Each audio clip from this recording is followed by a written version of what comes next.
دنیا میں رہنا ہے تو کچھ پہچان پیدا کر، دنیا میں رہنا ہے تو کچھ پہچان پیدا کر کہ لباس خضر میں یہاں ہزاروں راہزن پھر۔ ہمارے جو یہ امام نسائی ہے نا، نسائی شریف جن کے سیاستہ، تو مسلمان مجاہدین جب ان کے گاؤں پہنچے نا تو وہاں سارے مرد بھاگ گئے تھے، ایک مرد بھی نہیں رہا، عورتیں ہی عورتیں تھیں۔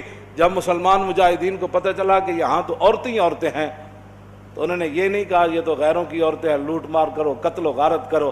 انہوں نے کہا کہ نہیں، عورتوں سے ہمیں لڑنے کی کوئی ضرورت نہیں ہے۔ وہ اس گاؤں کو چھوڑ کر واپس آ گئے، کہا کہ یہاں تو عورتیں ہی عورتیں ہیں اور تم کیا کر رہے ہو؟ یہ ہے مسلمانوں کا کردار۔ اور جب حاتم طائی کی بیٹی ننگے سر حضور کے سامنے آئی تو پھر رسول اللہ نے ان سے قید ہو کر آئی اور فرمایا کیا چاہتی ہو؟ کہا جی میں نے آپ یہاں نہیں رہنا، مجھے میرے بھائی عدی بن حاتم شام دوڑ گیا ہے، آپ مجھے سواری دیں اور راستے کا خرچہ دیں، زیادہ راہ دیں تو مجھے آپ آزاد کر دیں۔ حضور نے فرمایا یہ بھائی ان کو سواری بھی دے دو، ان کو کپڑے بھی دے دو، ان کو زیادہ راہ بھی دے دو اور ان کو بحفاظت شام روانہ کر دو۔ جب وہ شام پہنچی نا، عدی بن حاتم، حاتم طائی کے بیٹا، ان کا بھائی نے کہا تھا میں نے حضور کا کلمہ نہیں پڑھنا، جو مرضی ہو جائے۔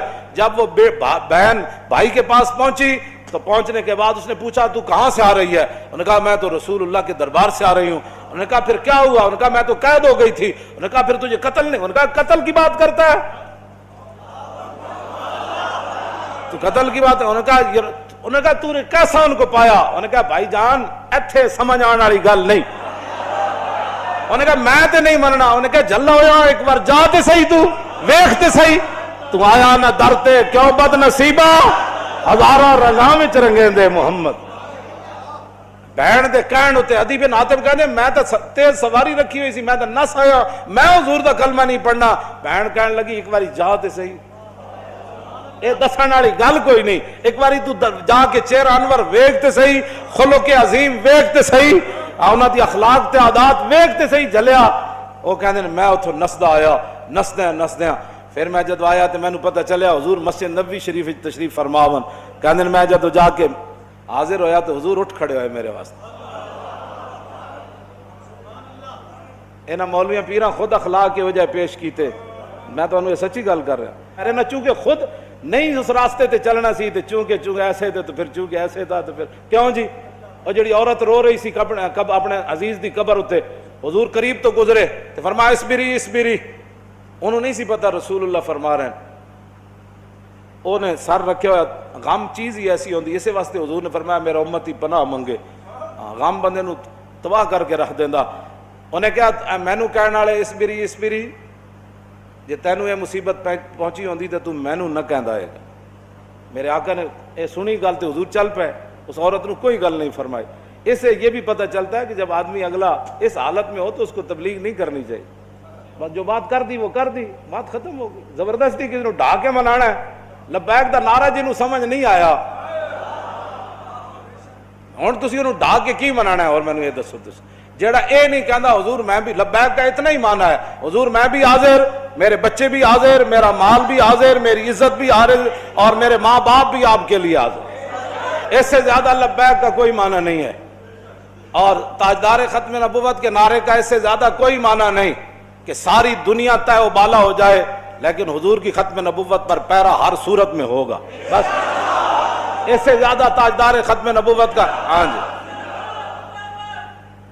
اس سے زیادہ لوگ ان کو سیاسی نعرہ بنائے پھرتے ہیں، پیڑا اور تے پھکیاں اور امت اس نعرے پر کھڑی ہو گئی اور وہ نیچے اختلافات تھے، امت ان کو بلا گئی، نے کہا بس بھائی لبیک۔ مسجد نبی شریف میں عرب بھی کہتے ہیں لبیک یا رسول، ہم عربی ہیں لیکن یہ نعرہ تو ہاں جی مصری بھی کہتے ہیں لبیک یا رسول۔ پورا عالم اسلام نہیں پوری دنیا کہہ رہی ہے اس وقت لبیک یا رسول اللہ، ہاں لبیک یا رسول اللہ۔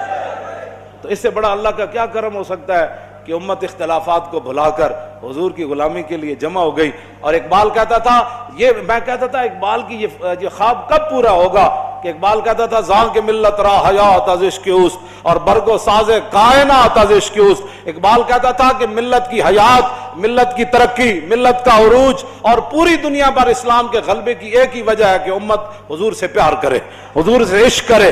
تو میں کہتا یہ کیسے ہوگا، لیکن رب ہے جو چاہے کرے۔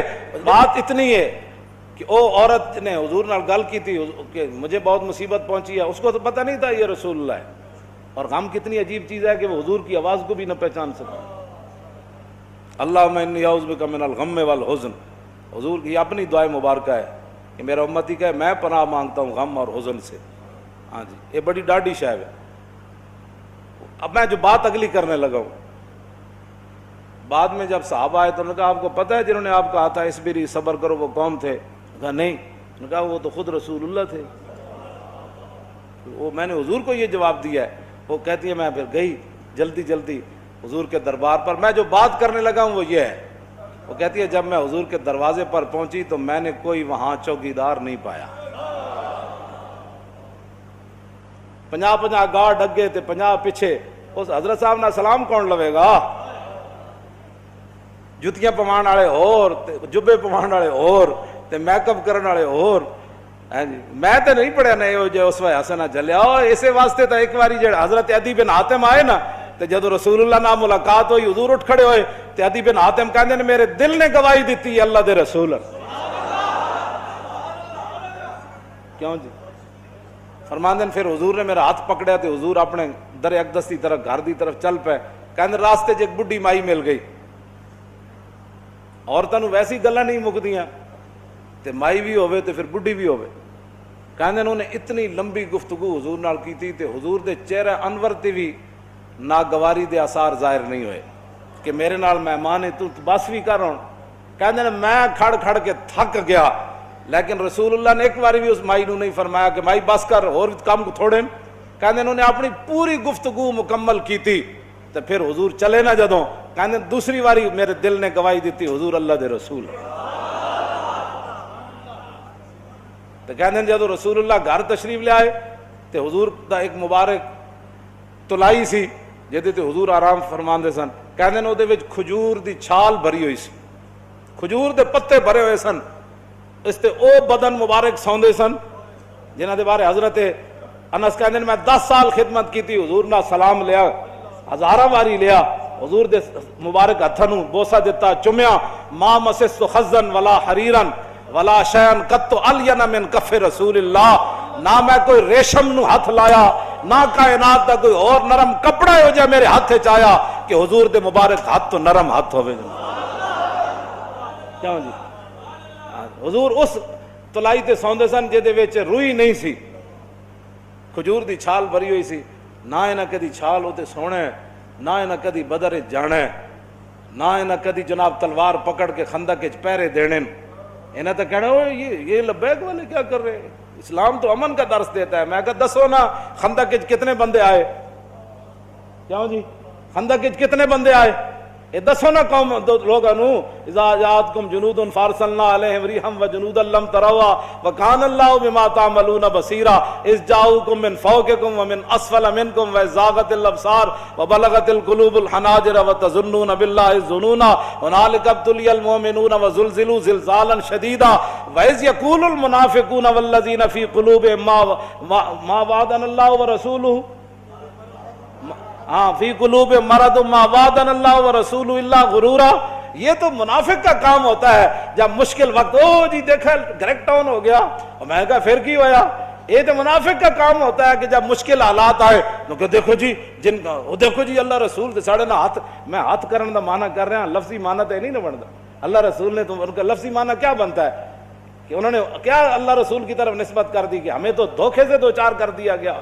ہاں جی ہمارے ساتھ یہ دیکھو کیا بن گیا کہ جناب ہمیں تو وہ کہتے تھے ہمیں تو پیشاب کرنے کا جو خوف ہے کہ پیشاب کرنے جائیں گے بندہ مار دے گا، تو کیسر و کسرا کب فتح ہوں گے؟ یہاں مدینے میں تو پیشاب کرنے کی سہولت نہیں رہی، 25,000 کا لشکر۔ منافق کا کام ہی یہ ہوتا ہے کہ وہ جب صحابہ ادھر جو ہے وہ کیا کارنامے سر انجام، اور منافق ان کا بھی رب نے قرآن میں بیان فرمایا کہ منافق کہنے لگے کہ ما وعدنا اللہ ورسولہ وَإِذْ قَالَتْ طَائِفَةٌ مِّنْهُمْ يَا أَهْلَ يَثْرِبَ لَا مُقَامَ لَكُمْ فَارْجِعُوا وَيَسْتَأْذِنُ فَرِيقٌ مِّنْهُمُ النَّبِيَّ يَقُولُونَ إِنَّ بُيُوتَنَا عَوْرَةٌ وَمَا هِيَ بِعَوْرَةٍ إِن يُرِيدُونَ إِلَّا فِرَارًا۔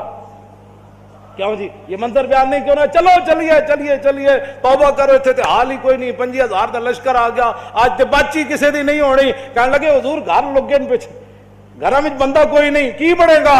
اللہ نے فرمایا میرے حبیب گھر تے کاشانہ اقدس جدو آپ گھروں چل کے آ گئے تے آپ دا پیچھے گھر کوئی نہیں, صدیق اکبر دا گھر کوئی نہیں, فاروق اعظم دا گھر کوئی نہیں, عثمان غنی دا گھر کوئی نہیں, حیدر کرار دا گھر کوئی نہیں, انہاں دے گھر وکھرے آ گئے. میرے حبیب گھر لگے ہون دا مسئلہ نہیں, یریدون الا فرارا, اے تے چھا میدان چھڑ کے نسن لگے. سانو جی ہمارا لبیک سے تعلق نہیں ہے, مشکل ٹائم جو آ گیا, ہاں جی مشکل ٹائم, ہمارا لبیک سے تعلق نہیں, یہی تو بات ہے. لیکن قرآن, اقبال کہتا اگر درس قرآن ہم نے بلایا ہوتا, یہ زمانہ نہ زمانے نے دکھایا ہوتا. یہ منافقت کے کام ہوتے ہیں مشکل کے وقت. انہیں دسے ہی نہیں کہ رسول اللہ غزوہ خندق دے موقع تے خود تلوار پکڑ کے کیویں کھڑے ہو. جب 50,000 دا لشکر خندق دے کنارے آ گیا, عمر بن عبد وہ گھوڑا چناب چھال مرائی تے ادھر آ گیا, تے 50,000 دا لشکر اتنے آ گیا تے سارے چاندے سن کے گھوڑے سمیت ادھر آ جان. اس وقت میرے آقا و مولا پھر خود تلوار پکڑ کے کھڑے ہو گئے, اور حضور کو اللہ نے دبدبا کتنا دیا, کانہ و فرد فی جلالتہ فی عسکر حین تلقاہ وفی حشمی لہو ہمم لا منتہا لکبائرہا وہمتہ الصغری جل من الدہر. یہ دوسرا حضرت حسان کا شعر ہے, پہلا امام بوصیری کا شعر ہے. فرمایا اللہ نے ہمارے آقا و مولا کو ہیبت اور جلال اتنا عطا فرمایا کہ حضور تنہا بھی کھڑے ہوتے تو محسوس ہوتا کہ حضور کی پشت پر لاکھوں کا لشکر کھڑا ہے. ہاں جی ہاں جی توجہ, حضور خود تلوار پکڑے. کیوں جی علیکم بسنتی ہے نہیں, یہ نہیں سنت کہ جب دین پر مشکل وقت آ جائے تو رسول اللہ خود تلوار پکڑ کر کھڑے ہو گئے. کیا یہ ان کے لیے سنت نہیں تھی کہ جب حضور کی ختم نبوت پر مشکل وقت آیا, حملہ ہو گیا اور حضور کی عزت پر حملہ ہو گیا, تو کیا قوم کے رہنماؤں کی, مذہبی رہنماؤں کی, پیروں کی, فقیروں کی, مولویوں کی یہ ذمہ داری نہیں تھی کہ خود میدان میں ایسے نکل آتے؟ یہ ہے نا علیکم بسنتی و سنت الخلفاء, کیوں جی الراشدین. اور سنت خلفاء کیا ہے؟ یہ تو حضور کا اپنا اس طریقہ مبارکہ ہے نا. سنت خلفاء کیا ہے کہ جب جنگ یمامہ میں مسلمہ آیا تو افضل الخلق بعد الرسل, آپ نے فرمایا بدری ہوئے یا غیر بدری ہوئے, بڑھا ہوئے یا جوان ہوئے, اکھاڑا صحابی ہوئے یا نابینا ہوئے, ہاتھ سلامت ہوون یا کٹے ہوئے ہوون, سارے یمامہ پہنچو. خلفاء دی بھی یہی سنت ہے. جب ختم نبوت دا مسئلہ آیا تو پھر سیدنا صدیق اکبر خود بھی تلوار پکڑ کے چل پے, لشکر تے روانہ کیتے نا, ہاں جی خود بھی چلن لگے. حضرت مولا کائنات علی مرتضیٰ نے روکیا, فرمایا ابو بکر جو آپ کو کچھ نقصان ہو گیا تو ہمارا کیا بنے گا؟